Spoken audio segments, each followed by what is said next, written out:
Olá, gostaria de agradecer a oportunidade de podermos fazer parte deste evento. Meu nome é Marcelo Toledo, sou o Collaboration Manager LAN da Siemens Healthineers e vamos apresentar neste momento o painel Papel do PET-CT na jornada contra o linfoma.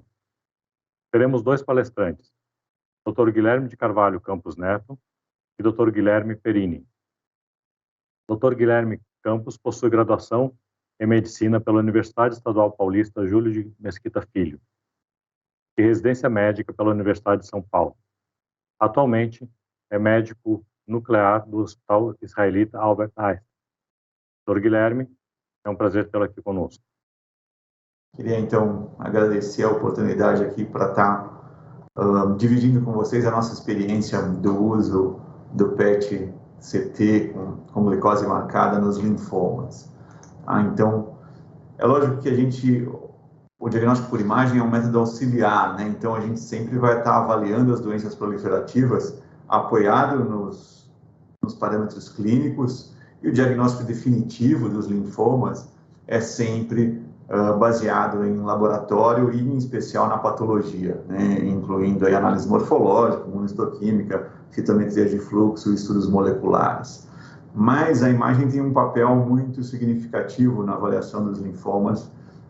A gente vai desde o estadiamento até uma avaliação durante o tratamento, uma avaliação no final do tratamento e depois no segmento desses pacientes. A gente vai avaliar uma série de parâmetros dos pacientes e os principais estão aqui, né? Avaliar se o paciente tem doença linfonodal e qual a extensão dessa doença linfonodal, avaliar o acometimento de fígado e baço, que muitas vezes é difícil clinicamente ou por outros métodos de imagem, avaliar a presença de doença extranodal e avaliar a infiltração, se tem infiltração ou não da medula óssea. Tá? Aqui alguns lembretes, quer dizer, usualmente o paciente já vem para a gente com um diagnóstico suspeito ou confirmado até, mas em alguns momentos é interessante a gente fazer o PET mesmo antes do diagnóstico estabelecido, porque eu posso auxiliar na definição do melhor local para se fazer uma biópsia. Então, quando o paciente comer um exame de corpo inteiro, eu posso indicar qual é o sítio que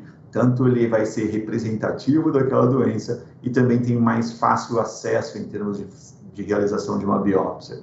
E um outro ponto importante aqui na questão da medula óssea, a sensibilidade do PET é tão significativa para a detecção de doença medular que muitas vezes, em alguns casos específicos, eu posso até dispensar a biópsia de medula óssea não dirigida, quer dizer, eu posso confiar no exame de imagem e dispensar um diagnóstico invasivo de medula óssea. A grande maioria dos linfomas apresenta um acúmulo muito significativo da glicose, que é o radiofármaco que eu uso, então essas células têm um alto turnover metabólico e por isso elas consomem muita glicose e concentram muita glicose, né? Então, esses são os dois pontos chaves, né? As células neoplásicas, elas expressam mais receptores de glicose na membrana e elas têm uma atividade metabólica aumentada, por isso que elas concentram bastante o meu radiofármaco, que é um análogo da glicose, né? Isso justifica, então, a concentração da glicose. Mas é importante lembrar que o metabolismo de glicose, obviamente, não é exclusivo de linfomas ou de neoplasias, né? A gente tem concentração fisiológica de glicose em vários tecidos, então isso precisa ser considerado na interpretação das imagens. Aqui só uns exemplos de concentração fisiológica. Esse é um exame praticamente normal, então a gente vê os órgãos de concentração fisiológica, em especial o cérebro, ou de eliminação do radiofármaco. Aqui uma variação, mas esse também é um exame normal, mas você já vê uma concentração maior no coração, também fisiológica, concentração nos testículos, por exemplo, porque esse paciente deve estar em idade pós-púbere, então ele tem uma atividade normal metabólica no tecido testicular, e esse é um paciente que foi estimulado a medula óssea com alguma droga, então você vê uma atividade muito aumentada em toda a medula óssea difusa.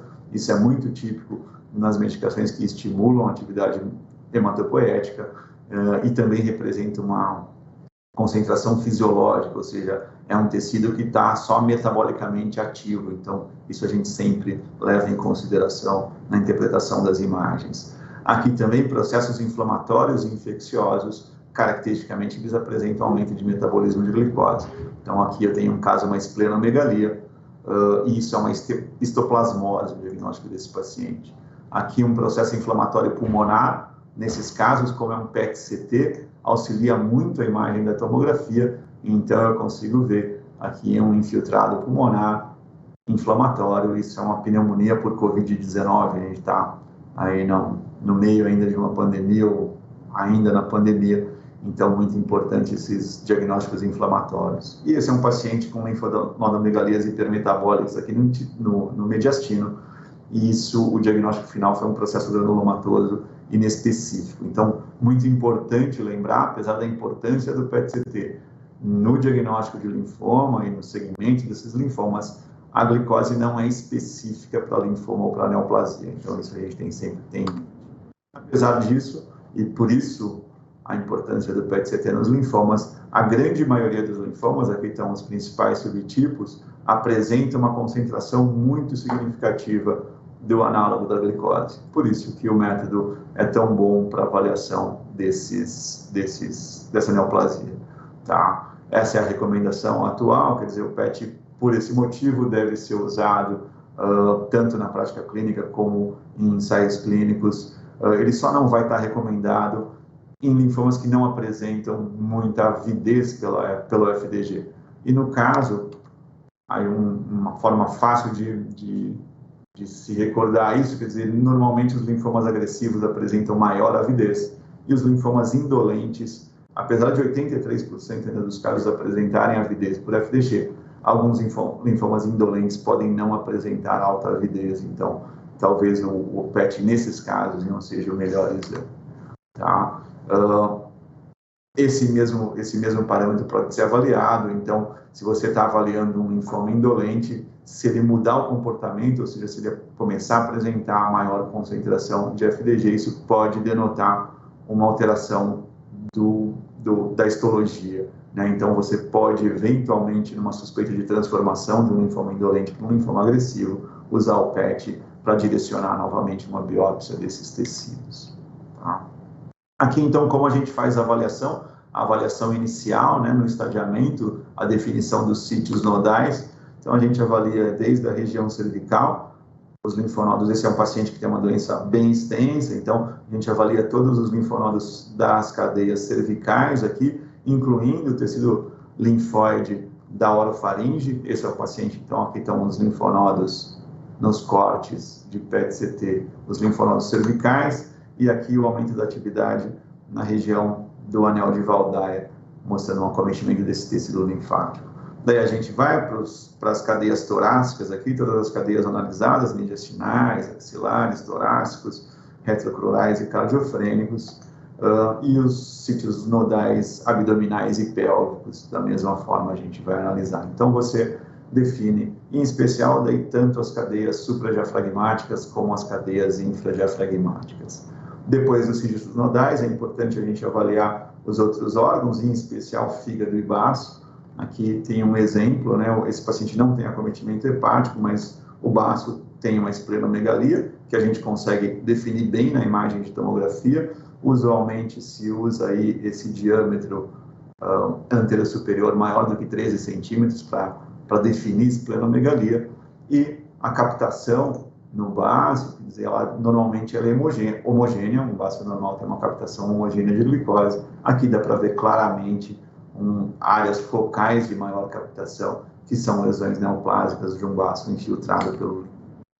Tá? E por último, a avaliação da medula óssea. Então aqui um exemplo, na tomografia até que não é tão alterado, essa medula óssea, dá para ver alguma alteração da cortical óssea aqui no ilíaco esquerdo, mas tem um grande componente, aí essa lesão tem um componente de partes moles, bem hipermetabólico, que dá para ver claramente aqui no PET-CT, definindo, então, uma lesão óssea com componente de partes moles. Aqui, no mesmo paciente, é interessante ver que a tomografia da coluna lombar é normal, mas quando eu faço a fusão com o PET, eu vejo lesões focais na medula óssea, ou seja, essas lesões ainda não alteraram a estrutura óssea, não produziram uma lesão lítica óssea que eu consiga ver na tomografia, mas o PET já consegue identificar. E esse é um dos motivos pelo qual o PET supera a tomografia no estadiamento dos linfomas, tanto no linfoma de Hodgkin como não Hodgkin, a sensibilidade do PET-CT acaba sendo maior do que a tomografia, em particular para avaliação da doença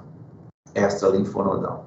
Tá? Então, aqui mais um exemplo do PET. Esse paciente tem cadeias linfonodárias cervicais aqui bem acometidas e as axilares também, mas aqui eu queria dar um exemplo desse linfonodo inguinal à esquerda, que é um linfonodo de tamanho um pouco proeminente, mas ainda não é uma linfonodomegalia. Então, na tomografia, isoladamente, esse linfonodo seria considerado normal. Quando eu vejo o PET-CT, eu vejo que esse linfonodo tem aumento de metabolismo, portanto, é suspeito de acometimento pelo linfoma, tá? Então, isso acontece porque as alterações metabólicas usualmente precedem as alterações estruturais. Então, esse linfonodo vai demorar algum tempo ainda para ter um diâmetro maior aí do que 2 centímetros e caracterizar uma linfonodomegalia. Mas a alteração metabólica já me permite classificá-lo como suspeito de envolvimento pelo linfoma.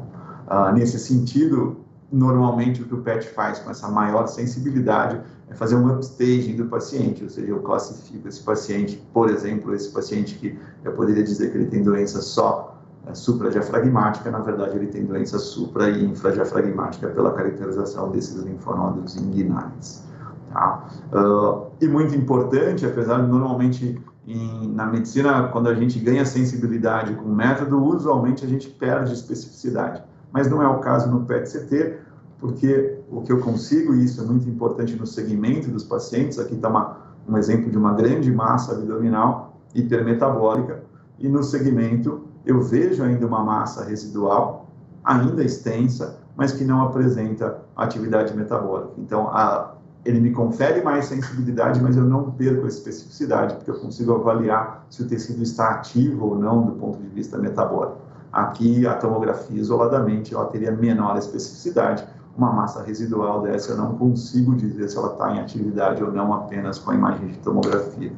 Tá? Então, um outro conceito, quer dizer, as alterações estruturais com frequência persistem após o tratamento, mesmo que seja um tratamento efetivo. Então, você ganha especificidade fazendo o PET-CT em relação a uma tomografia isoladamente. Isso é o que a gente faz em termos de estadiamento, então, classifica os pacientes, basicamente é uma classificação ainda bem de um conceito que vem lá desde o tempo que a gente só fazia raio-x, mas ainda a gente divide assim, uma doença supradiafragmática com envolvimento das cadeias linfonodais, ou em casos mais extensos, com supra- e infradiafragmática ou envolvimento de outros órgãos, tá?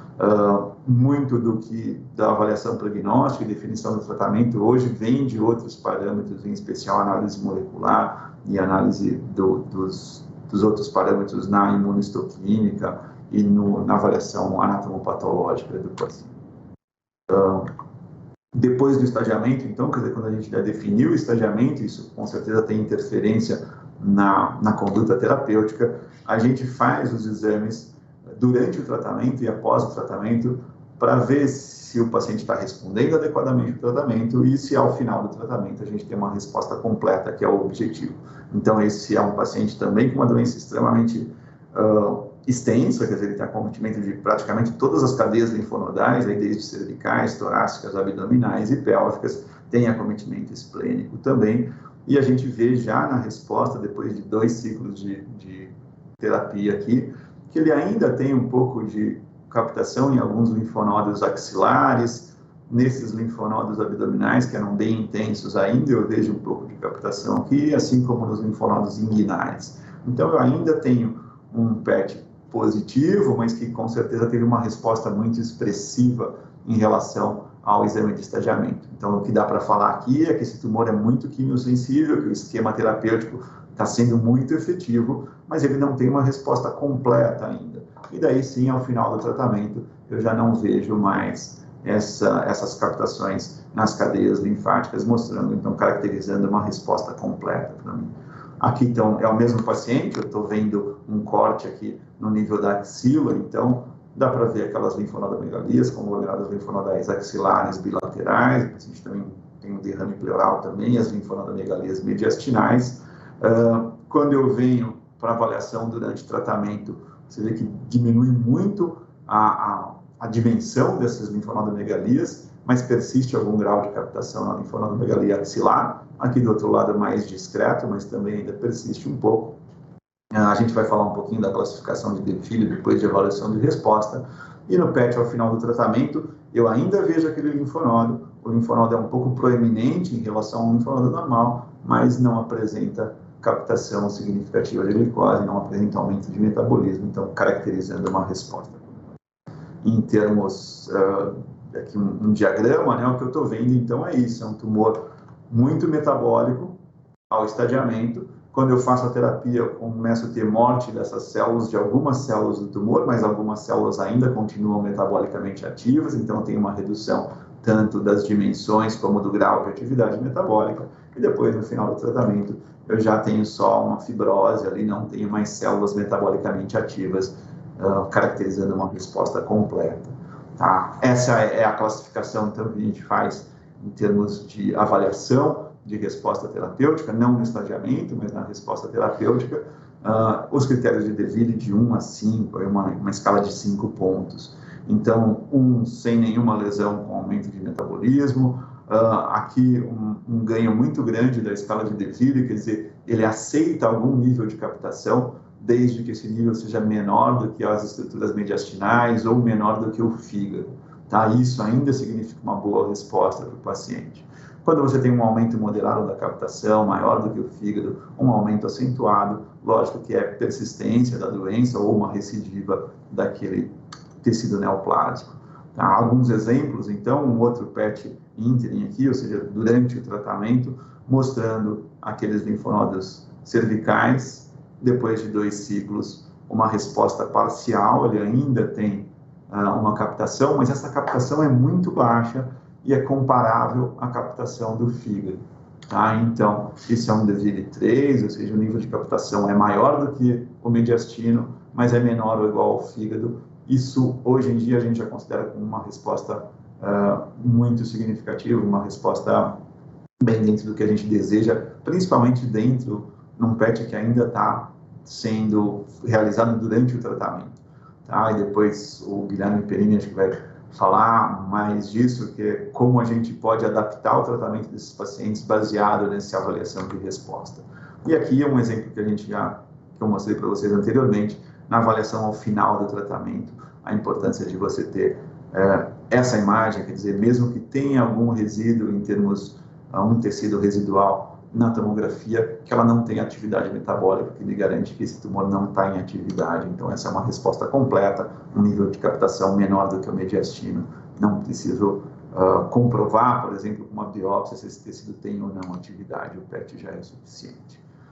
E aqui, um exemplo de uma paciente que responde, quer dizer, aqui está o estadiamento, quando ela vem, esse tecido neoplásico com certeza é menor do que no estadiamento, então eu tenho algum grau de resposta, mas é uma resposta com certeza parcial, ou seja, eu tenho bastante atividade metabólica nesse tecido ainda, um DEVIL 5, uma captação bem acentuada, né? E ao final do tratamento um DEVIL 4, ou seja, ela não negativou, não tem uma resposta metabólica satisfatória, essa paciente precisa continuar em tratamento ou reprogramar todo o tratamento dela, porque ela não teve uma resposta adequada. Tá? Então, o que a gente pensa é, nesses 2 momentos, no ínterim ou durante o tratamento, eu aceito uma resposta, mesmo que o paciente tenha graus 4 ou 5 de DEVIL, e eu aceito isso como uma resposta desde que ele tenha menor grau de captação em relação ao exame inicial. Tá? Se ele aumentar o grau, já é uma suspeita de doença residual, progressão, e eu deveria pensar em modificar a terapia.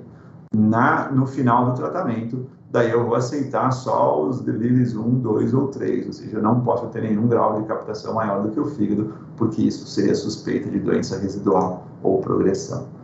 Aqui mais um exemplo, então, principalmente do segmento desses pacientes, quer dizer, o que a gente quer é sempre fazer no máximo 3 PETs, né, fazer um PET que responda, mas às vezes a gente acaba seguindo por mais tempo, esses pacientes acabam tendo recidivas.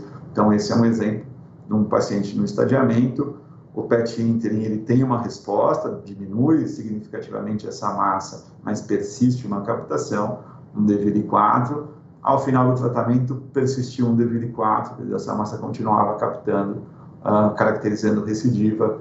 Ele piora um pouco, a gente teve dúvida se isso daqui realmente era persistência de doença, fez um controle evolutivo precoce, confirmou que era uma recidiva, até aumentando em relação a esse primeiro exame. Continua aqui uma segunda linha de tratamento para conseguir de novo uma resposta, agora sim uma resposta mais efetiva, um DVIL-3, nesse momento, preparando o paciente para um transplante de medula, que foi bem sucedido, e ele, esse é o exame final do paciente, já sem nenhuma evidência de doença em atividade. Tem uma pergunta que os pacientes sempre fazem, quer dizer, quando a gente chega nesse PET, é um momento muito bom para todo mundo, e o paciente fica, às vezes, com uma certa ansiedade, mas eu vou parar de fazer PET, quer dizer, eu não vou continuar acompanhando. Depois de uma resposta completa ao final do tratamento, já existiu essa pergunta, alguns grupos trabalharam nela, e o que se tem hoje é que provavelmente não vale a pena você seguir esses pacientes com PET. É um exame relativamente caro, é um exame, apesar de muito bom para o linfoma, mas teria um custo alto, envolve radiação ionizante. Então, depois do final do tratamento, um tratamento bem sucedido, com um PET negativo, você vai repetir, vai fazer outro PET ou outro exame de imagem, se tiver alguma indicação clínica ou laboratorial que justifique uma suspeita de uma recidiva do paciente. A maioria dos grupos concorda que não tem muito sentido você programar, por exemplo, PET de 6 em 6 meses ou PET anual depois de um tratamento bem sucedido.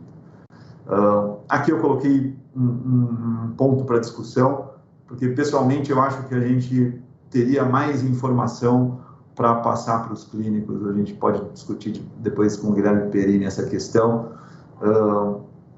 porque a gente, com toda essa tecnologia de imagem, esses daqui são vários pacientes, mostrando vários estadiamentos aqui de pacientes, então com doença supraclavicular, mediastinal, cervical, axilar, inguinal. Aqui um caso um pouco também com linfonodomegalias supra-infradiafragmáticas, um pouco mais intensas do que esse. Aqui também um caso com uma massa maior mediastinal, e esse caso com certeza mais extenso que os demais, né? Mas a informação básica que a gente passa em termos de estadiamento, principalmente como fator prognóstico, é se esses pacientes têm ou não doença extramedular, têm invasão da medula, e se esses pacientes têm doença supradiafragmática, infradiafragmática ou ambas. Tá? Em especial, essa caracterização de supra e infradiafragmática vem, como eu falei para vocês anteriormente, lá do tempo que a gente avaliava esses pacientes só com raio-x. Daí a gente evoluiu para método tomográfico e com PET-CT. A gente tem uma série de dados que a gente oferece e a gente faz pouco uso desses dados quantitativos, eu acho. Todo mundo, quem está acostumado com PET, sabe que a gente calcula um valor de SUV, que é proporcional à captação, à concentração do meu radiofármaco na lesão. Aqui eu estou dando um exemplo, então, daquele exame de estadiamento e a primeira avaliação de ciclos, após 2 ciclos de quimioterapia com a resposta parcial. Tá? Normalmente o que a gente fala, que a gente passa para os clínicos, né, que esse paciente tem doença supra-infradiafragmática, que ele tem um acometimento ósseo nessa área, e a gente dá um valor de SUV, tá? Que é, como eu falei, proporcional ao grau de concentração. Essa aqui é a mesma imagem, aqui ela está em tons de cinza, né, e aqui ela está numa escala de cores, para me mostrar qual é o ponto de maior captação. Daí, dentro dessa lesão, que é a maior lesão, que é a mais metabólica, eu consigo achar esse ponto de maior captação, e esse é o SUV máximo que eu reporto no laudo. Que é um valor de quantificação, com certeza pode ser útil, mas eu acho muito pouco, quer dizer, de todo esse tumor, de toda essa lesão heterogênea e esses outros pontos de tumor, a informação que eu dou é de uma pequena fração do tumor. Tá? Então, é uma avaliação com certeza que tem limitações. Aqui estão os valores, então o SUV máximo dessa lesão, por exemplo, 26,4, e aqui o SUV máximo 22,9 após os 2 ciclos de quimioterapia. Então eu consigo saber qual foi a variação de SUV de um exame para outro. Tá? Aqui tem um trabalho, pelo menos um trabalho mostrando a importância dessa variação de SUV. É óbvio que quanto mais eu conseguir reduzir o SUV, o grau de captação, indica uma maior efetividade, uma quimiosensibilidade da lesão e efetividade do tratamento. Tá? Mas a gente poderia, com certeza, evoluir nisso. Essa é uma imagem tridimensional da tomografia e esse é um processamento automático pelo computador E o que ele fez nesse processamento automático? Primeiro, ele tirou toda os órgãos de concentração fisiológica de glicose. Então, ele está só me mostrando aqui o tecido tumoral dentro de um corpo tridimensional do paciente. A partir disso, e aqui a mesma coisa depois da quimioterapia. Com isso, ao invés de avaliar apenas uma fração do tumor, eu poderia calcular quanto de volume tem esse tumor no exame de estadiamento e depois do tratamento. Então, você vê que essa variação, que era só de 13% no ponto máximo de captação, ela é muito mais significativa em termos de volume tumoral. Tá?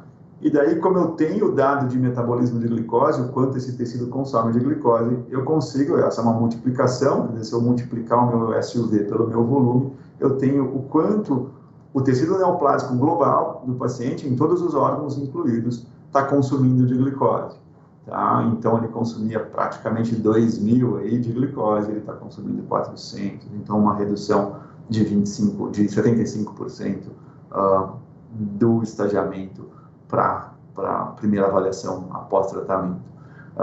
Isso está sendo estudado, tem vários trabalhos estudando esses parâmetros mais modernos. Isso não é fácil de fazer, quer dizer, e você não faz manualmente isso, então você precisa de softwares específicos que possam fazer isso de forma automática, até para ser reprodutível. Então, se você desenhar manualmente, isso é possível, mas com certeza não vai ter uma variação interobservador muito significativa.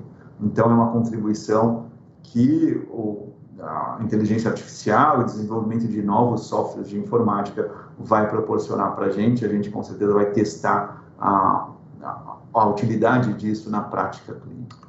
Tá? E uma última questão que eu queria colocar para vocês é, conforme vão se desenvolvendo tanto o diagnóstico como o tratamento dos linfomas, dos tumores em geral, a gente vai vendo mudança na percepção das técnicas e como a gente tem que usar.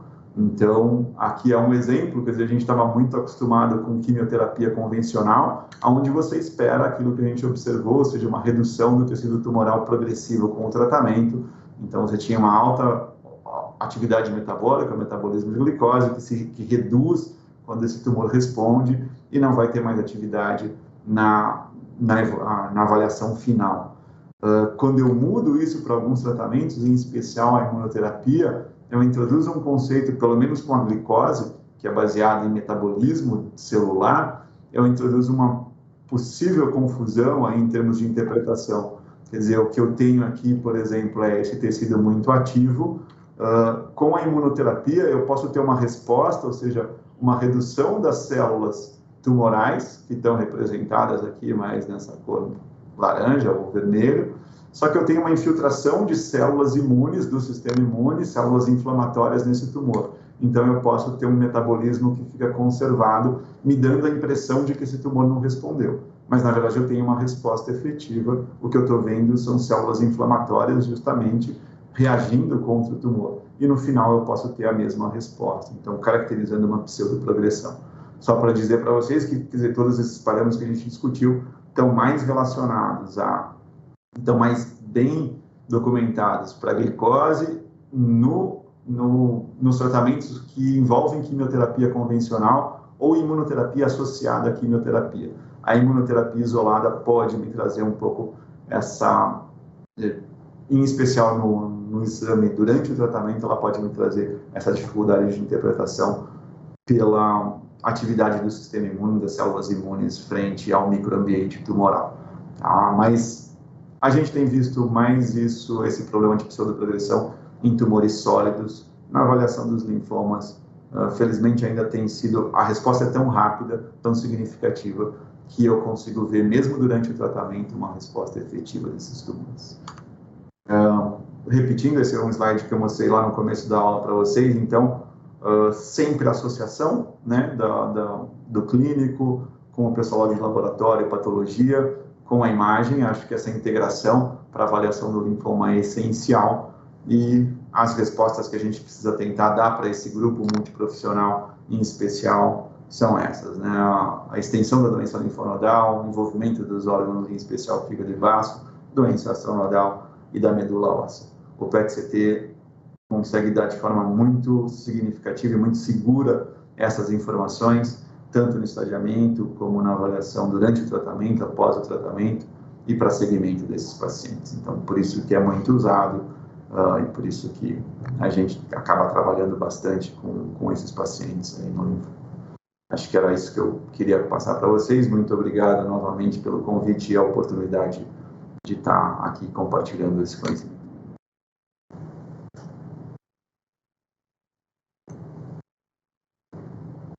Obrigado, Dr. Guilherme. E agora teremos a palestra do Dr. Guilherme Perini, médico hematologista, atualmente médico hematologista do Hospital Israelita Albert Einstein. É coordenador de hematologia do Grupo das Américas.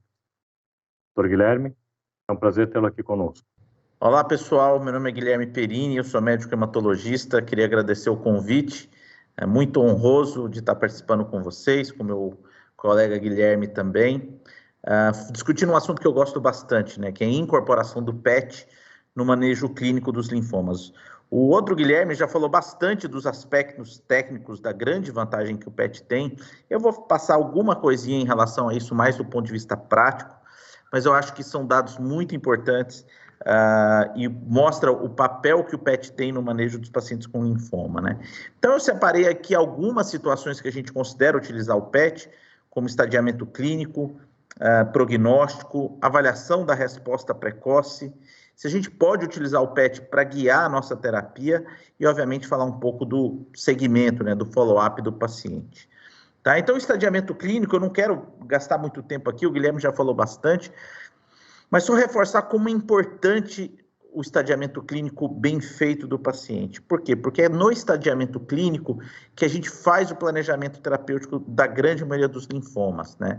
Por que eu falo isso? Porque tem linfomas, por exemplo, o linfoma de Hodgkin, que em estadios mais iniciais a gente pode considerar, por exemplo, radioterapia.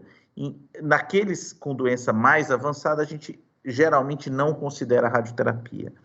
E mais do que isso, mesmo aquele paciente que já tem um estadiamento avançado, o PET ajuda muito a ver sítios extranodais. E tem vários tipos de linfoma que o envolvimento extranodal é importante. Por exemplo, para a gente calcular o risco de recaída em sistema nervoso central, prognóstico, tudo isso ajuda a gente a tomar essas decisões. Então, o PET no estadiamento é muito importante. E vocês, muito provavelmente, já ouviram falar, com certeza os pacientes já ouviram falar do estadiamento de Ann Arbor, né? Quando o paciente com linfoma recebe um diagnóstico, a gente faz um estadiamento que vai de 1 a 4. O estádio 1 seria uma região nodal, o estádio 2, duas ou mais regiões nodais do mesmo lado do diafragma, o 3, quando a gente tem dos dois lados do diafragma, e o estádio 4 é quando a gente tem algum envolvimento extranodal, no caso aqui o paciente tinha envolvimento ósseo e também uma lesão renal. E o que o PET, então, ajuda tanto, né? Seja no linfoma de Hodgkin, seja nos linfomas não Hodgkin, é justamente o que o Guilherme falou, é a incorporação da imagem metabólica frente à morfológica. E por que isso é importante? Porque muitas das vezes apenas o aspecto morfológico da tomografia não é o suficiente para a gente avaliar se alguma lesão. Então, talvez o exemplo máximo sejam as lesões ósseas, que muitas das vezes a gente não consegue captar, não consegue ver isso na tomografia, e quando a gente vai para o PET, a gente consegue ver, então, áreas de captação que a gente não estava vendo. Então, com isso, ocorre um fenômeno que em inglês que eles chamam de upstaging, ou seja, você consegue ver mais lesões e muitas das vezes até mesmo mudar o estadiamento do paciente de uma lesão inicial para uma doença avançada, tá? E no linfoma de Hodgkin, como o Guilherme também já falou, é muito importante a avaliação de medula óssea, tá? Então, vários estudos mostraram que o PET ele seria superior até mesmo ao exame da medula óssea para fazer o diagnóstico de infiltração ou não. Então, só para vocês terem uma ideia, tem um estudo clássico em linfoma de Hodgkin, que é o estudo RATTLE, com mais de 1.200 pacientes, e o que a gente viu que quando você utiliza o PET com os critérios, né, de ter um envolvimento focal e não disperso da medula óssea, você teve nenhuma mudança de conduta sem fazer a biópsia de medula. Tanto que a sensibilidade e a especificidade nesse estudo foram superiores até mesmo ao exame da medula óssea. Tá? Então, com isso, fica claro que a gente consegue detectar mais e ser mais específico quando a gente usa o PET no linfoma de Hodgkin. Tá? Vários outros estudos do grupo alemão, juntando aí mais de 800 pacientes, mostrando, então, a potência, né, a capacidade do PET de fazer esse discernimento. Né? Nenhum paciente mudou terapia baseado em um exame de medula quando o PET não demonstrava envolvimento. Né? Mais do que isso, o PET foi mais sensível. Quando você faz o PET, você detecta mais infiltração de medula óssea do que a própria biópsia de medula óssea. Tá? Então, aqui só mostrando uma diferença que é muito importante, é que o envolvimento no linfoma de Hodgkin, ele é focal, né, quando a gente faz o PET. Nos linfomas não Hodgkin, aí é um pouco mais difícil, o envolvimento é mais difuso. Tá? Então, nos linfomas não Hodgkin, de uma maneira geral, a gente ainda recomenda, em uma parte dos pacientes, fazer a biópsia de medula. Hoje, com linfoma de Hodgkin, a gente fica bem tranquilo em não fazer a biópsia, caso a gente faça um PET. Então, quando que a gente deve utilizar o PET para estadiamento clínico? Sempre que possível. Se o PET está disponível e você consegue fazer isso com agilidade, é muito importante fazer o PET ao diagnóstico. É óbvio que, infelizmente, em algumas situações clínicas, o paciente chega muito grave, com doenças muito agressivas, a gente, muitas das vezes, não consegue fazer esse estadiamento por PET, tá? O PET, ele ajuda na definição dessas lesões extranodais, ajuda na avaliação de infiltração de medula óssea, em especial no linfoma de Hodgkin.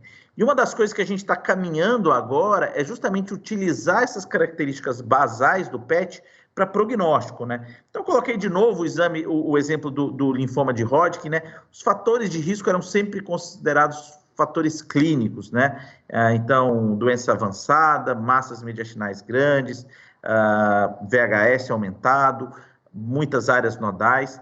Hoje a gente tem outros fatores que o PET pode nos dar. Um que está sendo bastante utilizado é o que a gente chama de volume tumoral metabólico total, do inglês Total Metabolic Tumor Volume. O que isso mostra, na verdade?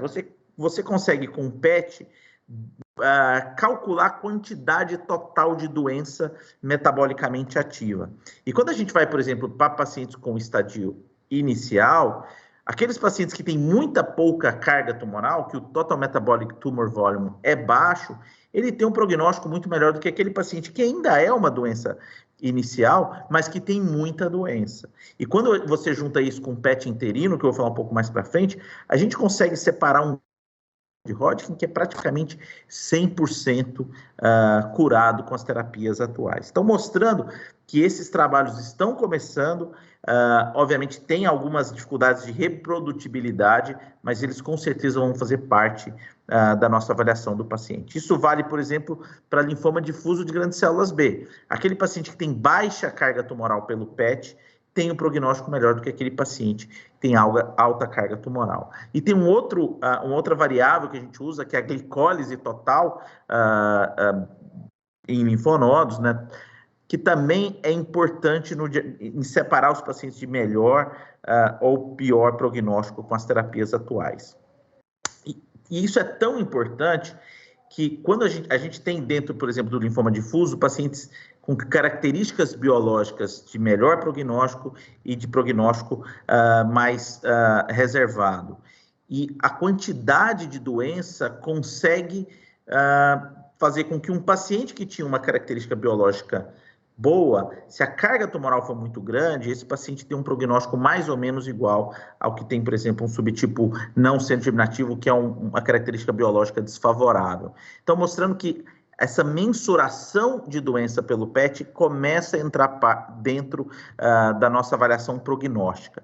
E um trabalho que saiu esse ano, que é super interessante, ele vai ver a dispersão das lesões. Né? Então, a gente está vendo aqui, olha que interessante, 2 pacientes com linfoma que têm o mesmo estadiamento Ann Arbor, os 2 são estadio 3, eles têm mais ou menos a mesma carga tumoral, vocês podem olhar aqui, só que um tem várias lesões espalhadas, dispersas, e outro está mais concentrado. E o que eles viram que essa dispersão a distância entre as lesões também tem valor prognóstico. Isso é muito exploratório ainda, mas mostra a capacidade do PET como uma ferramenta terapêutica nos pacientes com linfoma. Então, vamos lá. Como que o PET ajuda no prognóstico? Obviamente, por ele ajudar no estadiamento, ele já ajuda no prognóstico de grande parte das doenças. Mas, mais do que isso, existem 1000 outras variáveis que estão sendo incorporadas, ainda, obviamente, em pesquisa, mas que logo vão fazer parte da nossa prática clínica. Volume tumoral metabólico total, glicólise total.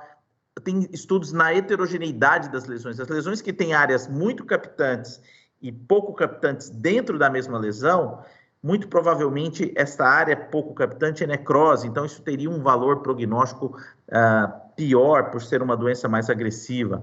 E até mesmo a dispersão dessas lesões hoje em dia é considerado prognóstico.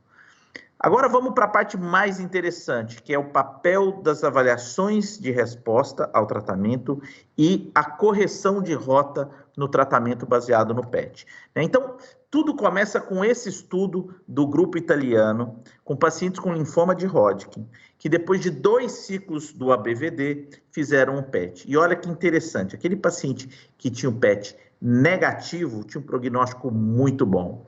Aqueles que tinham PET positivo, e aqui era uma época antes da escala de Deville, que o Guilherme já falou, era só positivo ou negativo, esses pacientes tinham um prognóstico pior, né? Mais ou menos 40% eram curados contra acima de 90% de cura. E isso era mais importante até mesmo que os fatores de risco clínico que a gente calcula para Hodgkin, que é o nosso IPS. Então, aquele paciente que tinha o IPS alto, mas que negativava precocemente o PET, ele ia tão bem como aquele paciente que não tinha fatores de risco. E hoje isso evoluiu e a gente utiliza uma escala mais objetiva para fazer essa avaliação, que é chamada critérios de Deville, ou Deville Score, ou escala de Deville. Né? Então, o Guilherme já falou isso é uma coisa um pouco mais, que exige um pouco mais de mensuração, que você vai ver a captação do mediastino, do fígado, mas o que é interessante a gente entender é que mesmo com lesões que às vezes são pequenas, então o paciente tinha muita doença, diminuiu muito, mas ainda tem uma captação alta acima do fígado, esse paciente vai ser considerado como score 5, né? Ou seja, ele ainda tem doença metabolicamente ativa. Como que a gente faz hoje, na grande maioria dos estudos, aqueles pacientes que têm Deville 1, 2 e 3 são considerados como resposta metabólica completa. Aqueles que têm Deville 4 e 5, eles são considerados como tendo uma doença ativa ainda. Se tiver diminuído, a gente vai chamar de uma resposta metabólica parcial. Se tiver aumentado, a gente chama progressão de doença. Então, é isso que o Deville ajuda a gente a fazer. Mas isso é só o começo quando a gente vai para avaliação, né? Então, para avaliação interina, a gente tem vários trabalhos com vários variáveis. O Guilherme acabou de falar, num dos últimos slides, sobre o SUV máximo, né? A região da lesão que tem a maior captação.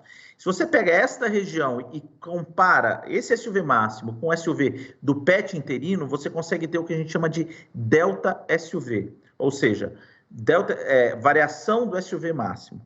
E tem muitos estudos, esse é um estudo indifuso, que mostra que aqueles pacientes que têm uma alta diminuição, tem um delta SUV muito alto, ou seja, a lesão diminuiu muito a sua captação, eles têm um prognóstico melhor do que aqueles pacientes que têm um delta SUV menor, ou seja, eles não tiveram uma resposta tão boa. Então, paciente que capta muito, mas que responde muito, perfeito, tá ótimo. Aquele paciente que responde pouco, levando em conta o delta SUV, muito provavelmente tem um risco maior de recaída. Isso está muito claro em difuso, inclusive alguns estudos mostrando que existe uma concordância com o Deville, mas que o delta SUV ele é menos subjetivo que a escala de Deville, então isso vai ser sim incorporado e que tem resultados muito fáceis de ser aplicado na prática. Então, o PET como avaliação de resposta é muito bom. No Hodgkin foi onde tudo começou, então o PET2 no Hodgkin tem um valor prognóstico muito bom. Isso está caminhando mais para outras histologias, em especial utilizando outras variáveis que não a escala de Deville, por exemplo, o delta SUV. Mas o mais importante de avaliação da resposta é como que a gente pode utilizar essa avaliação de resposta para adequar o nosso tratamento. E aí eu vou falar um pouco de alguns trabalhos que a gente tem de mudança de terapia baseado no PET. De novo, tudo em PET começa no Hodgkin, e a gente tem uma série de estudos, esse aqui eu coloquei, por exemplo, do grupo francês, em que os pacientes tratados e que fazem esse PET, se eles têm uma resposta muito boa, você diminui, você escalona a terapia. E se eles não têm uma resposta boa, você pode escalonar a terapia. Nesse estudo, a ideia era tirar a radioterapia. Então, aqueles pacientes que tinham uma resposta boa, seja com estágio inicial favorável ou desfavorável, você seguia só com quimioterapia por 4 ou 6 ciclos, mas não fazia radioterapia. E a gente vê que você praticamente não tem muita diferença no prognóstico. Então, através do PET, aqueles pacientes que têm uma resposta boa puderam ter uma omissão da radioterapia sem diferença na sua sobrevida global. Talvez um pouquinho de perda de controle local, mas sem uma grande interferência em sobrevida global. Ao mesmo tempo, para aqueles pacientes que talvez sejam os mais importantes, aqueles pacientes que não responderam bem, que o PET2 ainda é positivo, a gente consegue corrigir a rota, como escalonando o tratamento desses pacientes, com quimioterapias mais intensificadas. É o caso, por exemplo, do paciente que começa com um ABVD e vai depois para o BACOP. Com isso, você consegue sair daquele número que eu falei para vocês, em torno de 40%, para mais ou menos em torno de 70%, 67% de cura desses pacientes. Então, o PET serve também para o médico adaptar a terapia do paciente. E mais do que isso, é muito importante, isso é muito falado hoje em dia, a tentativa de se evitar a radioterapia nesses pacientes. E o PET serve para isso. Tá? Então, esse é um outro estudo do grupo alemão, em linfoma de Hodgkin, aqueles pacientes que negativaram o PET2 e o PET4, com esse esquema 2+2, vocês podem ver que não teve nenhuma diferença fazer radioterapia ou não. Tá? Qual que é a preocupação da radioterapia? É a toxicidade tardia, é irradiar uma região que pega coração, ou numa mulher irradiar uma região que possa pegar mama e aumentar o risco de um câncer de mama no futuro. Para a doença avançada, que a gente também não faz, que a gente geralmente não faz radioterapia, o PET também ajuda bastante, né? Então, esse é um estudo muito clássico em linfoma de Hodgkin, que é o RATTLE, que eu já falei aqui, pegando esses pacientes que têm doença avançada para tentar diminuir terapia naqueles que estão respondendo ou tentar aumentar naqueles que não estão respondendo. Então, para aquele paciente que tem PET2 negativo, qual que era a ideia aqui? Era tirar a bleomicina. A bleomicina, ela faz parte do ABVD, mas ela tem um risco de toxicidade pulmonar. Então, aqueles pacientes que estão com uma programação de 6 ciclos de ABVD, fez 2 ciclos, o PET está negativo, você pode retirar a bleomicina sem nenhum prejuízo para o paciente. Ao mesmo tempo, aqueles que estão PET2 positivo, quando a gente faz a intensificação da dose, da terapia, indo para o BACOP escalonado ou BACOP 14, você tem aí um incremento mais ou menos de 25% na chance de cura. A gente saindo daquele valor de 40%, mais ou menos, para em torno de 70% de cura com o escalonamento da terapia. Isso é tão interessante que tem vários estudos que já começam a pensar diferente. E se a gente começar mais pesado e descalonar a terapia? Então, esse é um estudo, o HL do grupo francês, do LISA, começando todo mundo com BACOP. E aí, aqueles que são PET negativo iam para BVD. Esse talvez seja o melhor resultado que a gente tem para linfoma de Hodgkin, doença avançada. A gente está falando da sobrevida livre de progressão em 2 anos, de 91%. Isso é extremamente alto, tá? E mais do que isso, ele mostra para a gente que aquele paciente que negativa já o PET e mantém o PET4 negativo, a sobrevida livre de progressão em 2 anos chega a 95%, ou seja, praticamente 95% de chance de cura quando você começa com BACOP e descalona para BVD naqueles pacientes que estão respondendo. Essas curvas são verdadeiramente impressionantes. Obviamente, aqueles pacientes que chegam no 4º ciclo com PET ainda positivo, ainda a gente precisa melhorar esses números, a gente está curando em torno de metade dos pacientes, mas isso são eventos raros, só 6% dos pacientes chegaram no PET4 positivo. Isso são só alguns exemplos, a gente tem vários trabalhos publicados pensando em escalonar os pacientes que têm um PET2 positivo. Todos eles, de novo, saindo da casa dos 40% para em torno de 70% de sobrevida livre de progressão. E outra coisa que a gente tem utilizado bastante o PET, como eu falei para vocês, é na retirada da radioterapia. Então, esse aqui é um trabalho do grupo americano em pacientes com massa bulk, né? Em Hodgkin existe uma ideia de sempre irradiar essas massas bulks, né? Uma coisa que a gente faz já há muito tempo. E aqui esse estudo pegou só pacientes que tinham massa bulk e aqueles pacientes que eram PET negativo fizeram só quimioterapia. Vocês podem ver que as respostas são muito boas. Aqui para difuso de grandes células B, estadios mais precoces. Se eu estou tratando esse paciente programando 6 ciclos, ele tem pouca doença, será que eu posso omitir os últimos 2 ciclos? Aparentemente sim, ainda assim batendo em torno de 90% de cura. Mais uma possibilidade da gente adequar a terapia agora em linfoma difuso, baseado no PET. E um outro tipo de linfoma que a gente usa bastante um PET, é um linfoma que eu gosto bastante, que é o linfoma primário de mediastino. Geralmente são pacientes jovens que apresentam grandes massas no tórax. A gente trata com um esquema chamado RDA-EPOC, que é um esquema infusional. E a gente viu que, geralmente, a gente considera 1, 2 e 3 como negativo e 4 e 5 como positivo. Nesse linfoma em especial, até mesmo o DEVIL 4 aparentemente não tem um pior prognóstico e você pode poupar esses pacientes de radioterapia. Nesse tipo de linfoma é bastante importante, porque, de novo, são pacientes jovens, áreas próximas ao coração, próximo à mama, então poupar esse paciente de radioterapia é um grande avanço para os pacientes e a gente depende muito do PET para estar ajudando nessa decisão. Então, as terapias PET adaptadas, qual que é a ideia dela? É a gente não supertratar os bons respondedores, na verdade, tentar diminuir a terapia e não subtratar os maus respondedores. Então, PET2, a gente consegue separar quem está respondendo bem e precocemente de quem não está e adequar essa nossa estrada, né? Então, seja através de poupar radioterapia, que a gente faz bastante no linfoma de Hodgkin no primário de mediastino, poupar bleomicina nos pacientes com linfoma de Hodgkin respondendo bem em doença avançada. Hoje a gente já considera diminuir o número de ciclos em pacientes com linfomas difusos, mas aqui muito cuidado, porque tem que ser características bem marcantes, então tem que ser doença localizada, sem fatores de risco. E mais do que isso, aqueles pacientes que não estão respondendo, a gente pode intensificar a terapia e ter respostas boas, por exemplo, no linfoma de Hodgkin. Por fim, eu quero falar um pouco sobre follow-up, sobre segmento.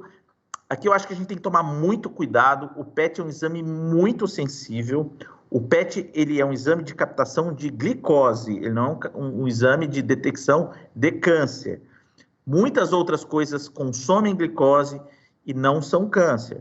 Inflamação, infecções, tudo isso. Então, muito cuidado naquele paciente que está fazendo muito PET de 6, 4, 5, 7, 8 anos depois fazendo PET, porque a gente tem uma taxa de falso positivo e isso pode levar a uma biópsia desnecessária e tudo mais.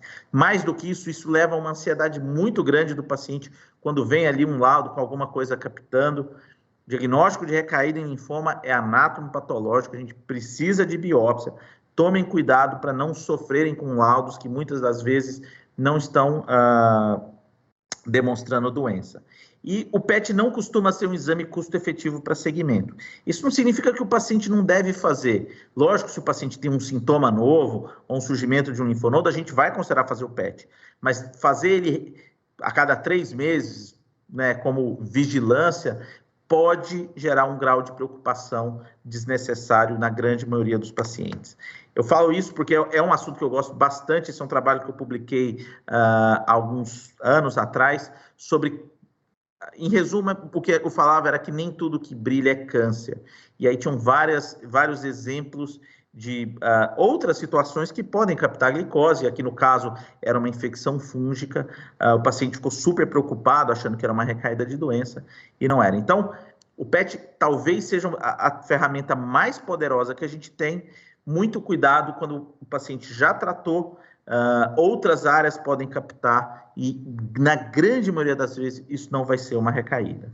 Então, só para terminar o que eu queria falar para vocês, eu acho que hoje é impossível a gente falar em tratamento de linfoma sem a gente falar de PET. É uma ferramenta muito importante, cada vez mais importante, muitíssimo importante no estadiamento dos pacientes, na avaliação de resposta, mas mais do que isso, o que a gente gosta de utilizar o PET é justamente para ajudar a gente a tomar decisão terapêutica, seja para diminuir toxicidades, por exemplo, retirar radioterapia, diminuir ciclo de quimioterapia, em alguns casos, vou deixar isso bem claro, retirar drogas, por exemplo, a bleomicina, seja para intensificar a terapia naqueles pacientes que não estão tendo uma resposta precoce, tá?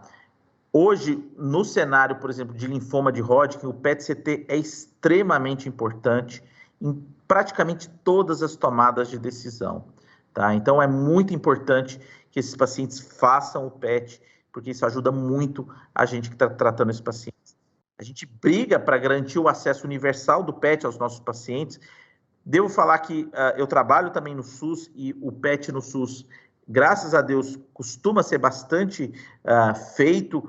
De novo, não é todo mundo que vai conseguir por uma questão clínica, tem pacientes graves que não podem esperar, mas na grande maioria dos pacientes a gente consegue fazer o PET, mas a gente, obviamente, continua na briga para garantir esse acesso universal. Mas a gente tem que tomar cuidado com o PET em alguns cenários. Quando eu falo tomar cuidado na sua interpretação, né? Então, segmento pós-tratamento, eu já falei um pouco, e o Guilherme falou também um pouco da imunoterapia. A imunoterapia que hoje é muito utilizada, inclusive, no linfoma de Hodgkin, pode gerar uma certa dificuldade na interpretação do PET. Então, é sempre bom essa avaliação clínica radiológica. Então, o seu médico, às vezes, conversando com o radiologista, o Guilherme com certeza está cansado de me ver ligar para ele para discutir caso de PET, porque essa união que faz com que a gente possa tomar as melhores decisões. Bom, pessoal, queria agradecer o convite, queria agradecer algumas pessoas que me ajudaram na elaboração dessa aula. Carolina Férez, que trabalha comigo no Hospital Municipal da Vila Santa Catarina, Rafael Nunes, que também trabalha comigo no Américas, que me ajudaram bastante na elaboração desses slides. Muito obrigado. Obrigado, Dr. Guilherme. Convido vocês agora para interagir conosco em nossas plataformas. Muito obrigado.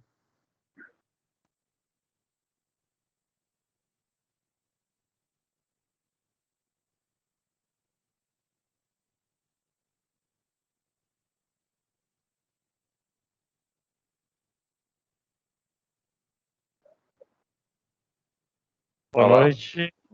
Boa noite, Marcelo, Guilherme. Dr. Guilherme. Pelas aulas, excelente aula. Guilherme em dobro aqui. Isso.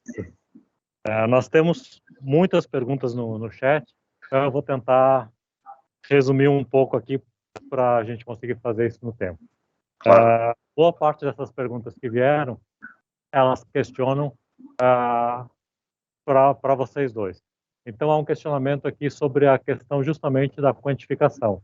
Como o PET utiliza hoje as novas tecnologias de quantificação, inteligência artificial, como que você, Dr. Guilherme, vê isso nesse uso de ferramentas para entregar um diagnóstico, e como o Dr. Guilherme Perini, ele vê, quando ele recebe esse laudo, como ele se utiliza e a importância desses novos valores de quantificação. Tá bem, acho que praticamente todos os serviços do Brasil e do mundo todo, acho que entregam pelo menos o valor de SUV máximo. Acho que isso todo laudo vai ter, até os pacientes já estão acostumados, eles já veem o SUV, se a gente não colocar no laudo, ele vai cobrar, vai falar, e aí, como é que está meu SUV? Os outros métodos, em especial o cálculo do volume metabólico, ele é um pouco mais complexo, ele é muito fácil de fazer em uma lesão individual, mas para fazer em múltiplas lesões, e para fazer isso de forma reprodutível, ou seja, que eu possa comparar com os próximos estudos do paciente ou em estudos realizados em diferentes clínicas, eu preciso de um software que faça isso de forma automática. Essa tecnologia vem ganhando muito, esse recurso vem sendo mais disponível por vários softwares comerciais. Não vejo tanto uma aplicação na rotina atualmente, até porque isso precisa de uma comprovação. Por mais que uma ferramenta seja extremamente interessante do ponto de vista de avaliação inicial, isso tudo precisa ser uma comprovação científica em estudos para que essa informação seja validada para a prática, porque a gente vai tomar uma conduta em cima disso. Então, o que acontece? Essas ferramentas, acho que estão chegando, elas estão sendo cada vez mais validadas nos estudos clínicos, e a partir daí, acho que elas vão ser incorporadas na rotina. Eu acho que é sempre difícil fazer essas previsões, né? Mas eu acho que sim, que no futuro breve até a gente vai incorporar medidas mais sofisticadas de quantificação na avaliação dos linfomas. Eu acho que isso que o Guilherme falou é muito importante, né? O PET, ele traz muita informação que ainda está sendo explorada, né? Todas essas variáveis mais atuais, volume metabólico do tumor, delta SUV max, tudo isso ainda está em fase de incorporação. Hoje, e isso é importante porque a gente não pode mudar conduta clínica baseada em coisa que ainda é exploratório. Que hoje a gente consegue utilizar muito o PET no manejo no linfoma de Hodgkin. Por quê? Porque foi um linfoma que foi mais estudado em relação ao PET. O valor do PET inicial ainda positivo, a capacidade de tirar radioterapia, a necessidade de intensificar a terapia nos pacientes que são PET positivos. Então, eu sou um grande fã, eu acho que a gente aprende muito com PET, todo exame que a gente vê é uma novidade, a gente está aprendendo a interpretar esses dados, mas ainda tem um longo caminho para que isso faça parte absoluta da nossa prática médica.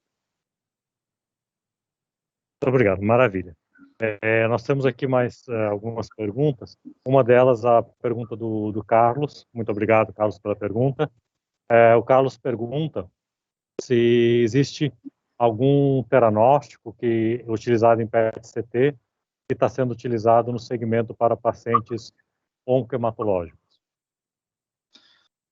A gente já teve uma tentativa, né, no passado, de entrar no esquema de tratamento também com algum isótopo radioativo.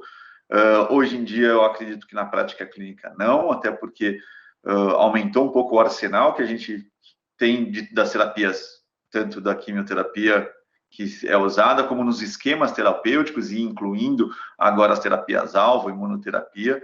Então, eu não vejo, pelo menos na prática diária, a utilização de algum agente que possa ser tanto para diagnóstico como para terapia com radionuclídeos. Acho que nesse momento, não. É uma proposta interessante. É difícil sempre esses materiais para tratamento. A gente sempre tem que pensar que eles devem ser o mais específicos possíveis, ou seja, eu tenho interesse de atingir especificamente o tecido neoplásico e preservar os tecidos normais. Não é muito fácil ter uma molécula que faça isso com os linfomas. Eu consigo, com a glicose, por exemplo, ver muito bem o tecido neoplásico, mas eu também vejo órgãos de concentração fisiológica. Então, eu iria oferecer um tratamento com significativo efeito colateral, a menos que eu tenha uma molécula que especificamente vá se concentrar nos linfomas. A gente tinha o anti-CD20, uma época marcado, mas ele até foi usado na prática clínica, mas daí os novos esquemas terapêuticos acho que tornaram seu uso praticamente obsoleto. Não sei se o Guilherme tem uma informação mais atualizada de tratamento. Não, é bem isso, né? A gente teve aí dois, na verdade, né? Radioconjugados, né? Um anticorpo ou uma molécula radioativa. Tem toda a questão da dificuldade logística de fazer isso. Infelizmente, não chegou no Brasil. Era uma opção para alguns pacientes que eram considerados refratários ao rituximab. A verdade é que o caminho na oncologia mudou um pouco. A gente acabou indo mais para terapias-alvo, né? Então, pequenas moléculas. E com isso, a gente acabou não necessitando dessas drogas. né? São interessantes, tem um racional de alvo, tem estudos mostrando benefício, mas a gente acabou conseguindo coisas mais fáceis, muitas das vezes orais, e que conseguem ocupar esse espaço no cenário da doença recaída. Maravilha. Doutor Perini, o senhor falou muito ali, veio algumas perguntas aqui que eu vou resumir. O senhor falou muito na importância, né, e no ganho do diagnóstico em relação em uso da imagem do PET-CT em relação a outras modalidades em vários casos. Como o senhor avalia, se é possível, a utilização, por exemplo, de um diagnóstico não utilizando PET-CT, se você avalia essa possibilidade, utilizando só marcadores tumorais e imagens de tomografia, por exemplo? Então, assim, né, existe o bom, existe o ótimo, existe a realidade. Muitos pacientes, ainda mais pacientes que estão com doenças muito agressivas, a gente não tem tempo de conseguir um PET, tá? E a gente não pode esquecer que durante muito tempo a gente usou tomografia. Óbvio que a gente sempre quer o PET, mas a tomografia consegue fazer um estadiamento muito bem. O que eu apenas recomendaria é quando a gente não consegue lançar a mão do PET, a gente vai acabar utilizando um pouco mais a biópsia de medula, né? Porque como o Guilherme falou, eu falei um pouco também, o PET consegue muito bem fazer essa diferenciação, em especial no linfoma de Hodgkin, né?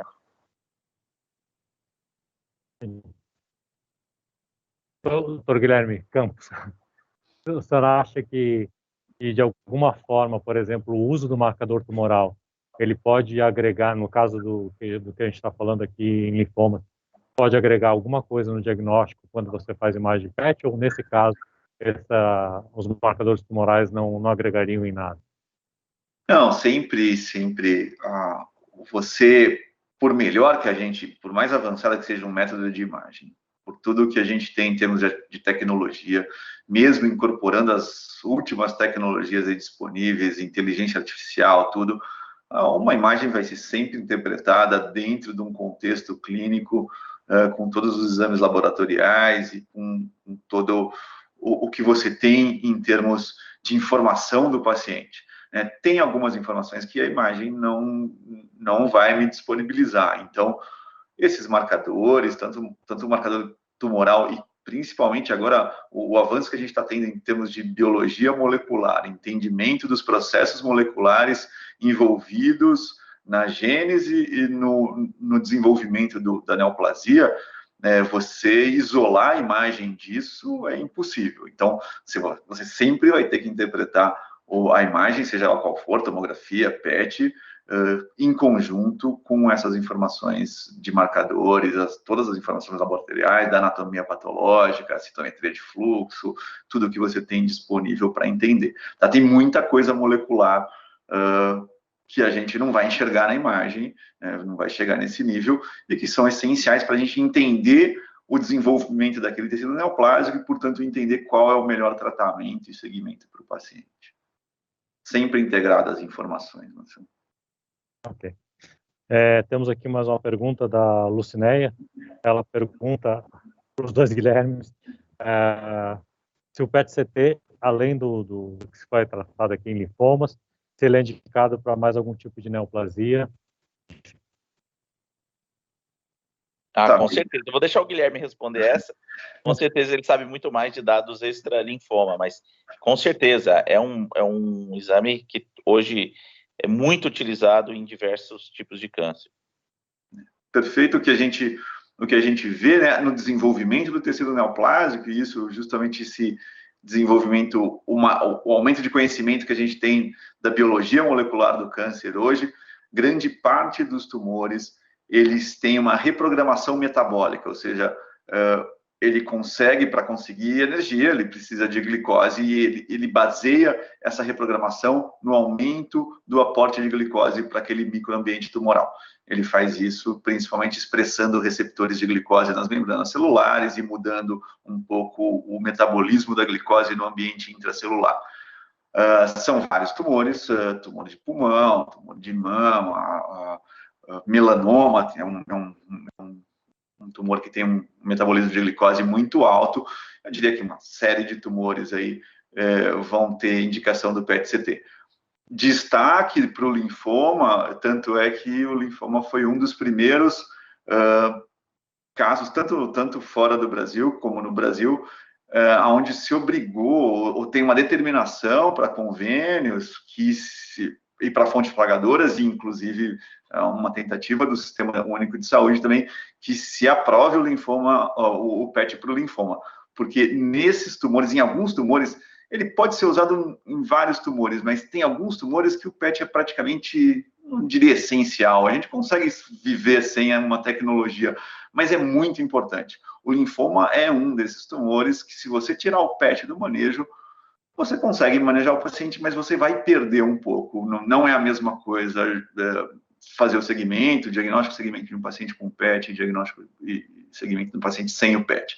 Então, o linfoma com certeza se destaca. Esses outros também, acho que eu não lembro exatamente as indicações da Agência Nacional de Saúde, nos quais o PET deve ser utilizado, mas o linfoma com certeza está entre eles, nódulo pulmonar para avaliação de câncer pulmonar, e algumas outras situações específicas também. Mas o linfoma foi o primeiro e é um grande destaque.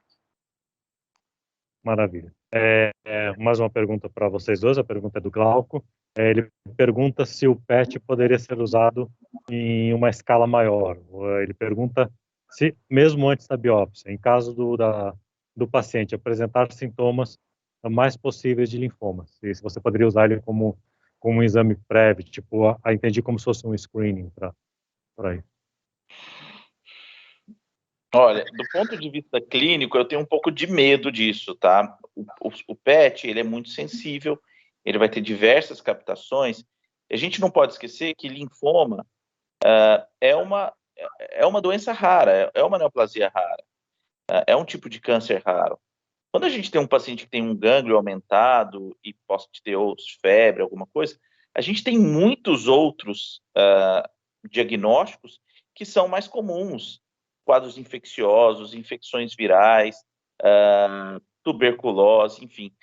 E, óbvio, eu não vou nem entrar na questão de custo, né, nada disso, mas até na questão de qualidade de vida. Imagina um paciente que tem, por exemplo, uma mononucleose, faz um PET, vê vários gânglios aumentados, uma suspeita de linfoma, quando muitas das vezes é um quadro mais simples. Então, eu tenho um pouco de medo em usar PET como screening, exatamente pela potência do exame. Então, tudo que é muito potente, a gente tem que saber utilizar essa potência, porque a gente consegue ver muita coisa com o PET, né? E muitas das vezes isso acaba dificultando. Acho que eu concordo, tanto no linfoma como em outros tumores, o PET deve ser usado quando tem um diagnóstico estabelecido, obviamente, você já está fazendo estadiamento, mas quando você não tem o diagnóstico, você tem que ter uma suspeita bastante forte para justificar um exame com esse custo e com essa propriedade que o PET tem, né? Não é um exame para a gente estar fazendo. O termo screening aí, eu acho que ele se aplica mais em exames mais simples e que dão uma resposta mais objetiva, sim ou não.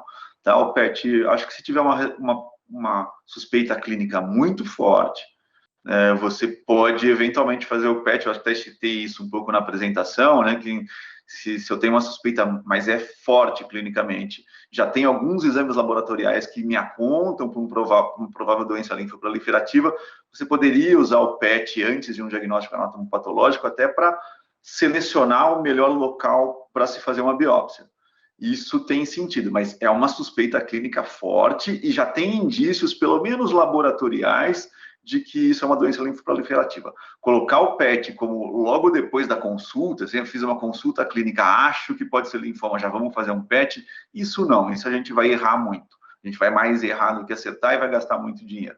Então, eu deixaria o PET para essa ocasião. Ou eu já fiz uma biópsia, já tenho o diagnóstico estabelecido, ou eu tenho uma suspeita extremamente forte, tanto do ponto de vista clínico como laboratorial, e vou usar o PET como um estadiamento e já para me estabelecer o local que eu vou fazer uma biópsia. Maravilha. Nós já estamos chegando na hora de encerramento. Então, caso hajam perguntas ainda que não tenham sido respondidas, elas vão ser repassadas aos nossos palestrantes, que com certeza vão responder vocês. Aproveito aqui já para agradecer o convite e agradecer essas duas aulas brilhantes, os dois doutores Guilherme. Eu agradeço, muito obrigado e passo a palavra para vocês fazerem o encerramento também. Muito obrigado, Marcelo. É sempre um prazer poder estar discutindo com vocês aqui, uma interação entre as pessoas envolvidas, aí, tanto os pacientes e também as pessoas envolvidas no cuidado desses pacientes. A gente está sempre à disposição. Obrigado, Guilherme. Bom, pessoal, muito obrigado. Eu acho que o nome desse simpósio, né, desse congresso é muito importante, né, porque ele reflete a nossa realidade, né. O paciente com câncer, ele tem várias pessoas ajudando no combate a ele. Eu acho que a medicina nuclear, em especial nos linfomas, tem um valor muito importante. Então, é verdade, a gente está todo mundo junto contra o câncer, a gente discute os nossos casos, a gente vai lá encher o saco do pessoal do PET, porque realmente é uma ferramenta muito boa, e o que a gente quer, obviamente, é o melhor tratamento para os nossos pacientes. Então, muito obrigado mais uma vez pelo convite. Obrigado, boa noite.